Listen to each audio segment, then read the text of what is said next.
வெளிப்படுத்தின விசேஷம் அதிகாரம் 8.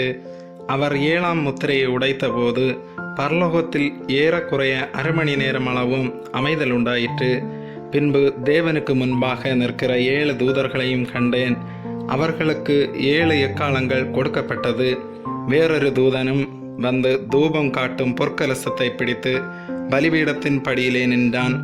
சிங்காசனத்திற்கு முன்பாக இருந்த பொற்பீடத்தின் மேல் சகல பரிஸ்தவான்களுடைய ஜெபங்களோடும் செலுத்தும்படி மிகுந்த தூப வர்க்கம் அவனுக்கு கொடுக்கப்பட்டது. அப்படியே பரிஸ்தவான்களுடைய ஜெபங்களோடும் செலுத்தப்பட்ட தூப வர்க்கத்தின் புகையானது தூதனுடைய கையிலிருந்து தேவனுக்கு முன்பாக எழும்பிற்று. பின்பு அந்த தூதன் தூப கலசத்தை எடுத்து அதை பலிபீடத்து நெருப்பினால் நிரப்பி பூமியிலே கொட்டினான். உடனே சத்தங்களும் இடி முழக்கங்களும் மின்னல்களும் பூமி அதிர்ச்சியும் உண்டாயின. அப்பொழுது 7 எக்காளங்களையுடைய 7 தூதர்கள் எக்காளம் ஊதுகிறதற்கு தங்களை ஆயத்தப்படுத்தினார்கள். 1ஆம் தூதன் எக்காளம் ஊதினான். அப்பொழுது இரத்தம் கலந்த கல்மழையும் அக்கினியும் உண்டாகி பூமியிலே கொட்டப்பட்டது. அதனால் மரங்களில் 1/3 பங்கு வெந்து போயிற்று, பசும்புல்லெல்லாம் எரிந்து போயிற்று. 2ஆம் தூதன் எக்காளம் ஊதினான். அப்பொழுது அக்கினியால் எரிகிற பெரிய மலை போன்றதொன்று சமுத்திரத்திலே போடப்பட்டது. அதனால் சமுத்திரத்தில் 1/3 பங்கு இரத்தமாயிற்று. சமுத்திரத்தில் இருந்த ஜீவனுள்ள சிருஷ்டிகளில் 1/3 பங்கு செத்து போயின.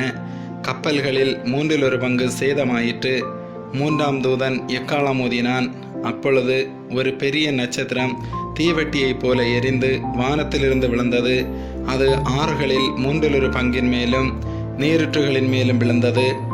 அந்த நட்சத்திரத்திற்கு எட்டி என்று பெயர். அதனால் தண்ணீரில் 1/3 பங்கு எட்டியைப் போல கசப்பாயிற்று. இப்படி கசப்பான தண்ணீரினால் மனுஷரில் அநேகர் செத்தார்கள். 4ஆம் தூதன் எக்காளம் ஊதினான். அப்பொழுது சூரியனில் 1/3 பங்கும் சந்திரனில் 1/3 பங்கும் நட்சத்திரங்களில் 1/3 பங்கும் சேதப்பட்டது. அவற்றில் 1/3 பங்கு இருளடைந்தது. பகலிலும் 1/3 பங்கு பிரகாசமில்லாமற் போயிற்று. இரவிலும் அப்படியே ஆயிற்று. பின்பு ஒரு தூதன் வானத்தின் மத்தியிலே பறந்து வர கண்டேன்.